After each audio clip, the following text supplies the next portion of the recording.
Audio 2 વેદોનો દિવ્ય સંદેશ. લેખક પંડિત શ્રીરામ શર્મા આચાર્ય. આજે મળે અથવા કાલે મળે, આ જન્મમાં અથવા હવે પછીના જન્મમાં પણ કર્મોના ફળથી કોઈ બચી શકતું નથી. આ ઈશ્વરનું ન્યાયકારી સ્વરૂપ છે. આ હકીકત ઉપર જેટલો દ્રઢ વિશ્વાસ થાય છે તેટલી જ આપણી અંદરની સાત્વિકતાની ભાવના વિકસિત થાય છે. મનની અધોગામી ગતિ નાશ પામીને ઉર્ધ્વગામી થાય તે જ સાત્વિકતા છે. શ્રેષ્ઠ બનવાની આકાંક્ષા અંતઃકરણમાં જાગે અને તેને માટે પ્રયત્નશીલ થવાય તે સાત્વિકતા છે. સત, રજ અને તપ આ 3 ગુણોથી સમગ્ર પૃથ્વી સમાયેલી છે. માનવીનું મન પણ આ 3 ગુણોનું બનેલું છે. તામસી ગુણોનો ત્યાગ કરીને રાજસી ગુણોમાં અને પછી રાજસી ગુણોનો પણ ત્યાગ કરીને સાત્વિક ગુણોનો વિકાસ કરવો તે જ વૈદિક ધર્મનું પરમ લક્ષ્ય છે. આ જ્ઞાન જ આપણને દુષ્કર્મો અને દુર્ગુણોથી બચાવે છે તથા જીવનના પ્રત્યેક ક્ષેત્રમાં પ્રગટ થઈને તેને સુંદર, શ્રેષ્ઠ અને સાત્વિક બનાવે છે. નાનું મોટું કોઈ પણ કામ કરતી વખતે દ્રષ્ટિ સત્વની તરફ રહેતી હોય છે.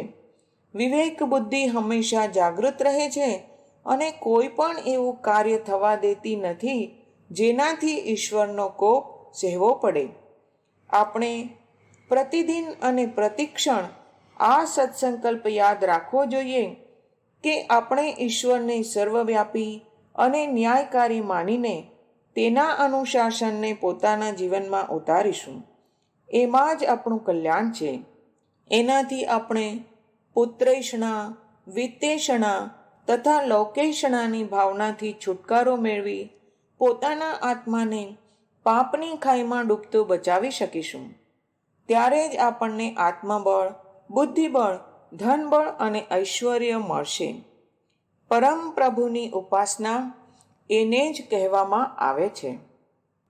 કદાચન સ્તરી રસી નેન્દ્ર સચ્છસી દાશુષે ઉપોપેન્નું મધવન ભૂય ઇન્નું તે દાનમ દેવસ્ય પ્રચ્યતે. સામવેદ 300. ભાવાર્થ: પરમેશ્વર ક્યારેય કોઈના કર્મને નિષ્ફળ કરતા નથી અને કોઈ નિરપરાધીને દંડ દેતા નથી. આ જન્મમાં અને પૂર્વજન્મમાં પ્રત્યેક માનવીને માટે કર્મફળની વ્યવસ્થા કરી દેવામાં આવી છે. સંદેશ: સંસારમાં બધા પ્રકારના કામકાજ ઈશ્વરીય સત્તા વડે જ નિયંત્રિત હોય છે. માનવીના જીવનમાં જન્મથી લઈને મૃત્યુ સુધીના બધા ઘટના ચક્રો તેઓના પોતાના કર્મોના ફળ સ્વરૂપ જ ન્યાયકારી પરમેશ્વર વડે સંચાલિત થાય છે. પૂર્વજન્મોના કર્માનુસાર જ એ નિશ્ચિત કરેલું છે કે અમુક આત્માને કયા દેશમાં, કયા કુટુંબમાં, કયા સ્તરનું કેટલું જીવન જીવવાનું છે. એક જ સમયે જન્મ લેનારા 2 બાળકોમાં એક કોઈ રાજાને ત્યાં ઉત્પન્ન થાય છે અને બીજો ગંદી ઝૂંપડીમાં. એક જન્મજાત બુદ્ધિશાળી હોય છે અને બીજો મંદબુદ્ધિ. એક બળવાન હોય છે અને બીજો હંમેશા રોગી. એક દીર્ઘાયુ હોય છે અને બીજો અલ્પાયુ. એવું નથી કે ઈશ્વરે પક્ષપાતથી કોઈના જીવનમાં સુખ સુવિધાઓ ભરી દીધી છે અને કોઈ નિરપરાધીને અકારણ જ દંડ સ્વરૂપ દુઃખ દારિદ્ર્યની આગમાં નાખી દીધો છે. આ બધું કર્મફળના સિદ્ધાંતથી જ બને છે. આ જન્મમાં જે જેવું કર્મ કરે છે તેના પ્રમાણે આત્માના નવા જન્મની વ્યવસ્થા પણ થઈ જાય છે. આત્માને આ જીવન મરણના ચક્રમાંથી મુક્તિ મળે છે અથવા ફરીથી 84 લાખ યોનિના ચક્રમાં ભટકવું પડે છે. તેનો આવતો જન્મ ફરીથી મનુષ્ય યોનિમાં જ થવાનો છે અથવા કૂતરા, બિલાડા, સુવર, સાપ, ઘુવડના રૂપમાં થાય. આ જન્મમાં જેવા સારા ખરાબ કર્મ કરેલા હોય છે તેના અનુસાર આવતા જન્મમાં તેને સુખ સુવિધા મળે છે તથા દુઃખ અને મુશ્કેલીઓના રૂપમાં પ્રાયશ્ચિત કરવાનો અવસર પણ મળે છે. આજકાલ સમાજની વિચિત્ર સ્થિતિ થઈ ગઈ છે. લોકોને ન તો ઈશ્વરની ઉપર વિશ્વાસ છે અને ન તો તેમના કર્મફળની વ્યવસ્થા ઉપર છે. ફળ સ્વરૂપે તેઓ ઉચ્છૃંખલ અને સ્વેચ્છાચારી થઈ રહ્યા છે.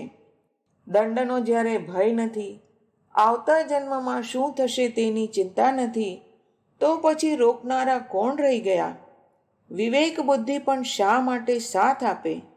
જે સારું લાગ્યું, જ્યાંથી કોઈ લાભ દેખાયો, જ્યાં મજા આવી, બસ તે બાજુ આગળ વધવા લાગ્યા. પોતાની સ્વાર્થ પૂર્તિ માટે કોઈનું અહિત કરવું પડે તો કોઈ ભય અને સંકોચ નથી કે કોઈ લાજ શરમ નથી. આ બધું તો પશુઓ પણ કરે છે. ભોજન અને પ્રજનનથી વધારે કોઈ વાતની ચિંતા નથી. માનવીને પરમેશ્વરે આટલી બધી કૃપા અને વરદાન આપ્યા છે, તેનો જો તેઓ સદુપયોગ કરી શકે નહીં, પોતાને સારા અર્થમાં માનવી બનાવી શકે નહીં, તો પછી આ માનવ યોનિમાં આવવાથી શો લાભ મળ્યો?